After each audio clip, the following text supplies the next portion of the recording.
Estamos no ar, olha aí, ó, para o resumo da semana. Eu não faço esse programinha sozinho, eu tô aqui com a Manu para falar de Fruits Basket. Aí, a segunda cur de Fruits Basket. Que episódio que a gente já tá, Manu? Esse episódio, se eu não me engano, vendo assim por número na temporada, de cabeça é o 15. Amanhã sai o episódio 16. Teve finalmente a reunião de pais e mestres, e aí a gente volta para uma coisa que eu falei na semana passada, que é a questão do tempo estar presente bastante nessa segunda temporada, que é o presente, o passado e o futuro. A gente vê os personagens transitando muito sobre isso, em especial o Yuki, a gente vai ver isso mais uma vez nesse episódio. A reunião de pais e mestres aconteceu e o Shiguri foi representando a família da Toru, já que ela tá... Não vou dizer Deus dará, porque o avô dela se preocupa com ela, a família se preocupa, mas como ele tá doente, ele não conseguiu ir. E, gente, olha, eu nunca tinha visto o Shiguri de terno, assim, roupa social. Eu vi num outro episódio, assim, ele sentar com a yukata dele.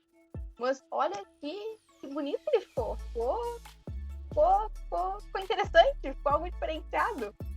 E a gente vê a professora mais uma vez implicando com a presença dele, eles têm meio que uma rixinha. E a Toru, aparentemente, ela tá decidida em se formar e arrumar um trabalho, ela não vai seguir estudando.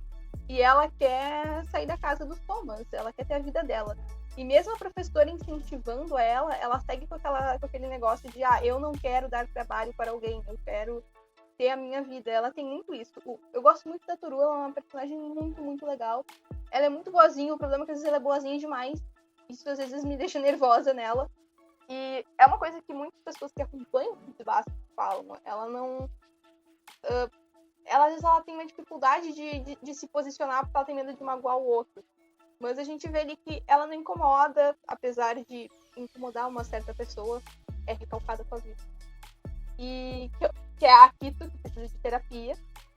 E já o Kyo, ele tá completamente sem expectativa de vida nenhuma.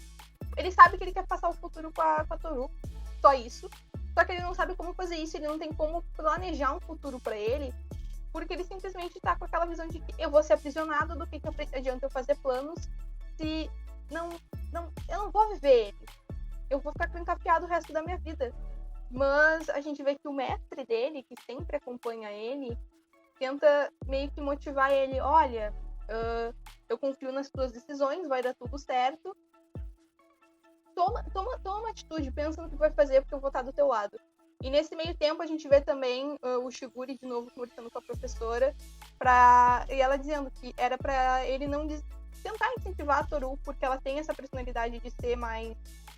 de se reprimir mais, e a gente vê uma conversa dele com a Rin, uma lembrança dele com a Rin, que ela diz que ele sempre é egoísta, que ele sempre pensa nele, e no plano dele, que até então a gente não sabe o que é, mas a gente tem uma suspeita, e que ele trata as pessoas como se fossem objetos, que podem ficar largados pelos campos. E então a gente volta de novo para a situação do Yuki, que é um personagem que está tentando tomar as rédeas da vida dele. A gente vê um encontro dele com a mãe dele, que é uma pessoa completamente fria e que se preocupa muito com o status, tanto que foi esse um dos motivos que ela vendeu, entre aspas, o Yuki para Akito. E é interessante porque o Yuki, ele estava com uma coragem muito grande nele de tomar a decisão do futuro dele. Olha, eu vou fazer essa faculdade, eu vou fazer isso, eu vou fazer aquilo. E a mãe dele simplesmente acaba com isso, dizendo que ela já decidiu tudo.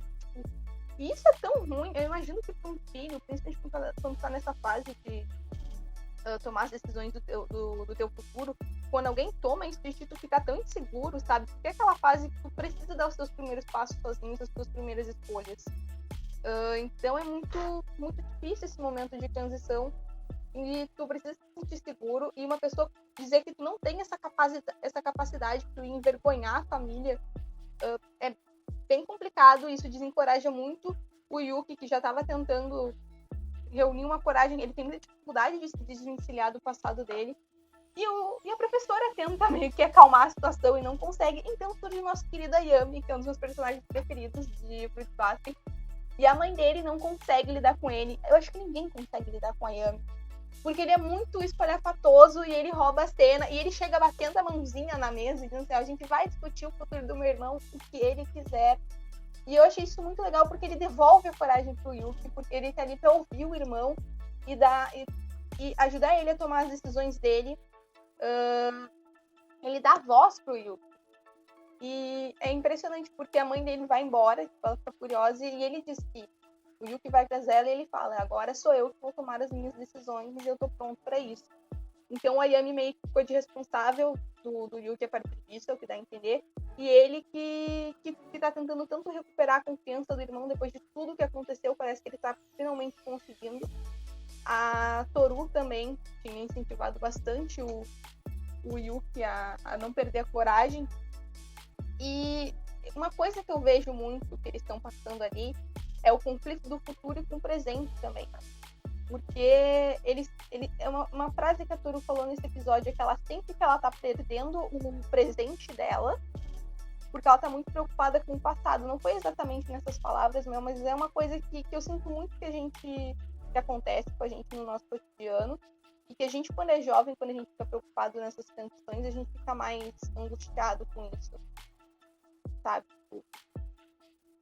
Nessa transição de vida adulta, é uma preocupação que a gente fica. Será que eu tô perdendo tanto tempo me preocupando com o meu futuro que eu não tô vivendo o meu presente? E eu acho que é uma autocrítica que todo mundo tem um dia, né? Que a gente às vezes se preocupa demais com o futuro e o tempo passa, e às vezes a gente se preocupa demais com uma coisa que fez no passado e a gente perde tempo demais tentando corrigir, não é? E esquece de viver o hoje. É claro que é importante pensar no que vem depois, né? Até porque, principalmente em alguns países como o Brasil, né? Mas se a gente não viver o hoje, talvez a gente nem tenha um amanhã, né? E isso tá falando muito no anime, a questão de ser preso ao passado é uma coisa que trabalha muito no personagem do Yuki. Mas eles vêm falando isso muito nas entrelinhas, presente, passado, futuro. E eu vejo muito essa questão de transição sobre faculdade, sobre o que fazer no futuro, e sobre deixar de ser adolescente, criança, para se tornar um adulto. E às vezes tu não sabe o que é ser um adulto. Sinceramente, eu vejo muita gente da minha idade e a gente já não é adolescente, a gente também não, mas a gente também não é adulto. Então o que a gente é, sabe? Dá uma crise de identidade e tu não sabe o que fazer. E eu tô vendo muito isso um pouco nos personagens, assim, das entrelinhas pra eles. Eu vejo como uma das preocupações. E eu vejo isso muito, muito comum, assim, nesse episódio eu senti muito isso neles. Em especial na Toru, eu vejo que ela tem uma carga de responsabilidade maior por tudo que ela já passou. Então, eu me compadeço muito desses sentimentos deles nesse episódio. Eu espero que vocês tenham curtido o episódio da semana. Por favor, comente aí embaixo, deem like e não esqueça de divulgar em suas redes sociais. Não esqueça também que a nossa live é toda segunda-feira, 8h30 da noite, na Twitch. Se vocês quiserem interagir com a gente por lá, vão lá também. Tchau!